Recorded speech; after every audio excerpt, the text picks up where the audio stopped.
रामचरितमानस बालकांड।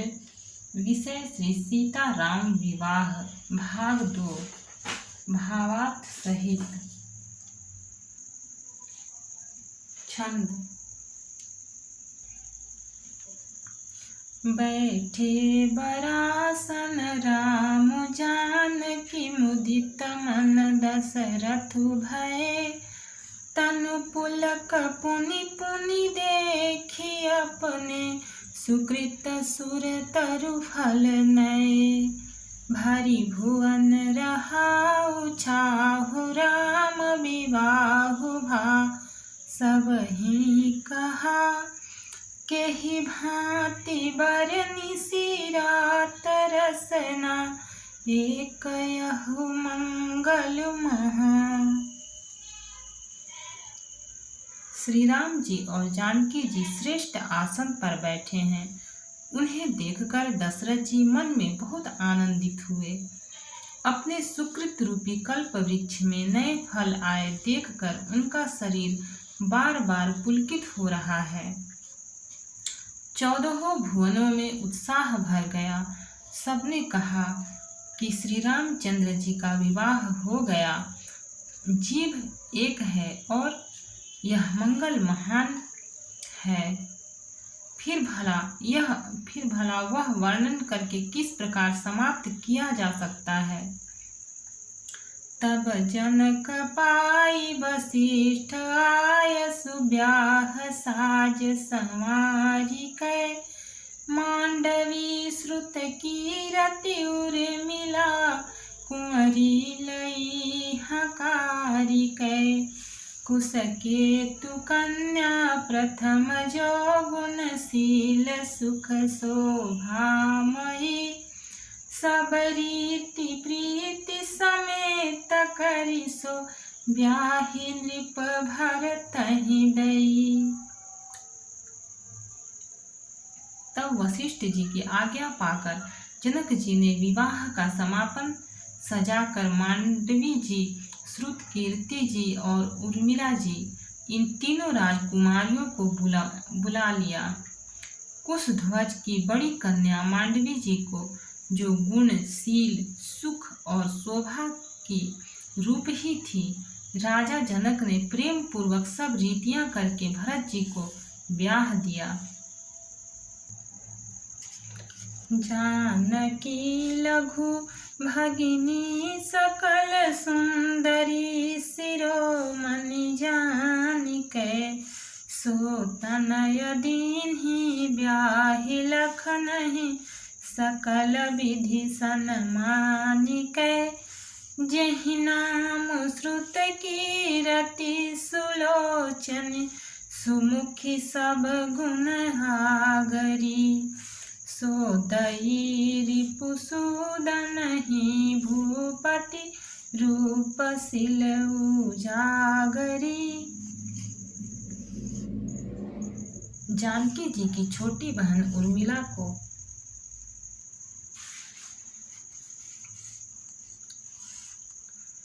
उर्मिला जी को सब सुंदरियों में शिरोमणि जानकर उस कन्या को सब प्रकार से सम्मान करके लक्ष्मण जी को ब्याह दिया। और जिनका नाम श्रुत कीर्ति है, जो सुंदर नेत्रों वाली, सुंदर मुख वाली, सब गुणों की खान और रूप तथा शील में उजागर हैं, उनको राजा ने शत्रुघ्न को ब्याह दिया। अनुरूप वर दुल्हिनी परस पर लखी सकुच हिये हरसहि। सब मुदित सुंदरता सराहहि सुमन सुरगण बरसहि। सुंदरी सुंदर बरन सह सब एक मंडप राजहि। जनु जीव उर चारिउ अवस्था विभुन सहित विराजहि। दूल्हा और दुल्हिने परस्पर अपने अपने अनुरूप जोड़ी को देखकर सकुचते हुए हृदय में हर्षित हो रही हैं। सब लोग प्रसन्न होकर उनकी सुंदरता की सराहना करते हैं और देवगण फूल बरसा रहे हैं। सब सुंदरी दुल्हनें सुंदर दूल्हों के साथ एक ही मंडप में ऐसी शोभा पा रही हैं मानो जीव के हृदय में चारों अवस्थाएं जागृत, स्वप्न, सुषुप्ति और तुरीय अपने चारों स्वामियों विश्व, तेजस, प्राज्ञ और ब्रह्म सहित विराजमान हों। दोहा। मुदित अवधपति सकल सुत, बंधुन समेत निहारी। जनु पाय महिपाल मणि, क्रियन सहित फलचारी। सब पुत्रों को बहुओं सहित देखकर अवध नरेश दशरथ जी ऐसे आनंदित हैं मानो वे राजाओं के शिरोमणि क्रियाओं, यज्ञ क्रिया, श्रद्धा क्रिया, योग क्रिया और ज्ञान क्रिया सहित चारों फल, अर्थ, धर्म, काम और मोक्ष पा गए हों। जसी रघुबीर ब्याह विधि बरनी, सकल कुंवर ब्याहे तेहि करनी। कही न जाई कछु दाई जभूरी, रहा कनक मणि मंडप पूरी। श्री रामचंद्र जी के विवाह की जैसी विधि वर्णन की गई उस रीति से सब राजकुमार विवाहे गए। दहेज की अधिकता कुछ कही नहीं जाती। सारा मंडप सोने और मणियों से भर गया। कंबल बसन विचित्र पटोरे, भांति भांति बहुमोल न थोरे। गजरथ तुर गदा सयरुदासी, धेनु अलंकृत काम दुहासी। बहुत से कंबल, वस्त्र और भांति भांति के विचित्र रेशमी कपड़े जो थोड़ी कीमत के न थे अर्थात बहुमूल्य थे, तथा हाथी, रथ, घोड़े, दास दासियां और गहनों से सजी हुई कामधेनु सरीखी गायें। वस्तु अनेक करिय किमी लेखा, कहे न जाई जानहि जिन देखा। लोकपाल अवलोकि सिहाने, लीन अवधपति सबु सुख माने। आदि अनेकों वस्तुएं हैं जिनकी गिनती कैसे की जाए, उनका वर्णन नहीं किया जा सकता। जिन्होंने देखा है वही जानते हैं। उन्हें देखकर लोकपाल भी सिहा गए। अवधराज दशरथ जी ने सुख मानकर प्रसन्न चित्त से सब कुछ ग्रहण किया। दीन जाचकनि जो जेहि भावा, उबरा सो जनवा सेहि आवा।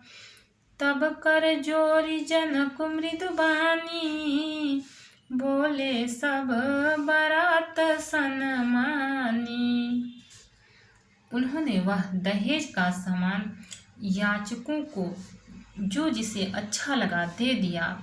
जो बच रहा वह जनवासे में चला आया। तब जनक जी हाथ जोड़कर सारी बारात का सम्मान करते हुए कोमल वाणी से बोले। छंद। सन्मानि सकल बरात, आदर दान विनय बड़ाई कै। प्रमुदित महामुनि वृंद वंदे, पूज्य प्रेम लड़ाई कै। सिरुनाई देव मनाई, सब सन कहत कर संपुट किए। सुर साधु चाहत भाव सिंधु की, तोस जल अंजलि दिए।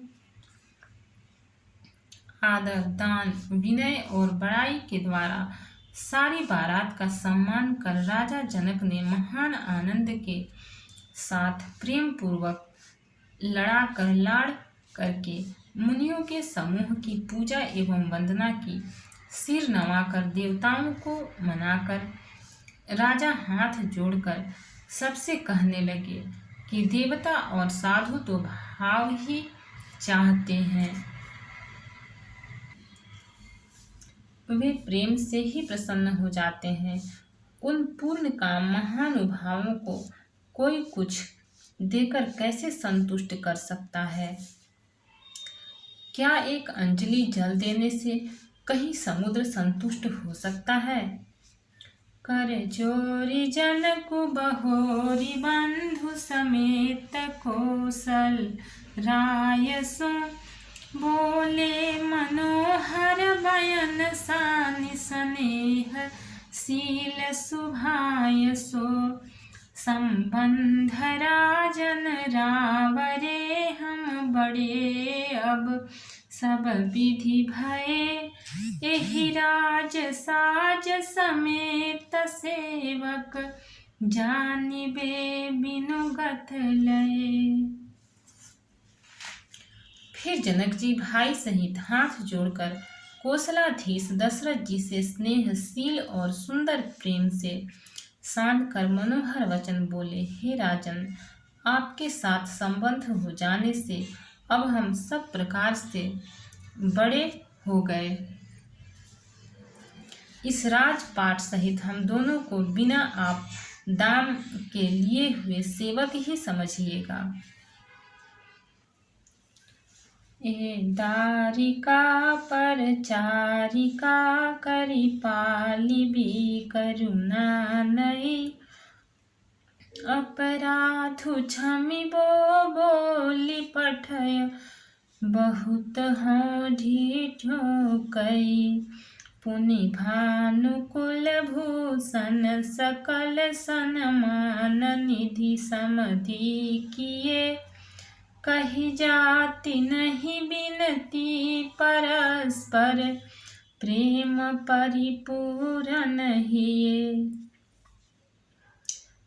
इन लड़कियों को टहलनी मानकर नई नई दया करके पालन कीजिएगा। मैंने बड़ी ढिठाई की कि आपको यहाँ बुला भेजा, अपराध क्षमा कीजिएगा। फिर सूर्यकुल के भूषण दशरथ जी ने समधी जनक जी को संपूर्ण सम्मान का निधि कर दिया। इतना सम्मान किया कि वे सम्मान के भंडार ही हो गए। उनकी परस्पर की विनय कही नहीं जाती। दोनों के हृदय प्रेम से परिपूर्ण हैं। वृंदार कागन सुमन बरसिहि राहु जनवा से ही चले दुदुम्भी जय धुनि वेद धुनि नभ नगर कौतूहल भले। तब सखी मंगल गान करत मुनीस आयसु पाइके दूल्हा दुल्हनी सहित सुंदरी चली कोहबर ल्याइके। देवतागण फूल बरसा रहे हैं। राजा जनवासे को चले।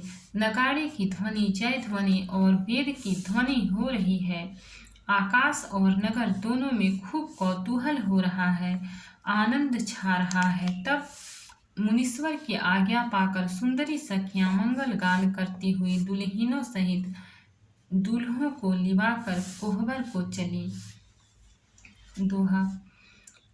पुनि पुनि राम ही चितवसिय सकुचति मनु सकुचैन हरत मनोहर मीन छवि प्रेम पियासे नैन।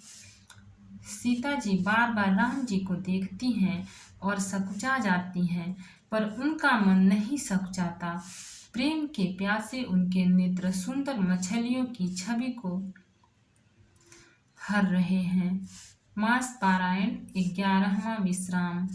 भक्त और भगवान की जय। चैनल को लाइक सब्सक्राइब करें, शेयर करें, कमेंट में जय सिया राम लिखें। आगे का पाठ आगे का एपिसोड में मिलेगा।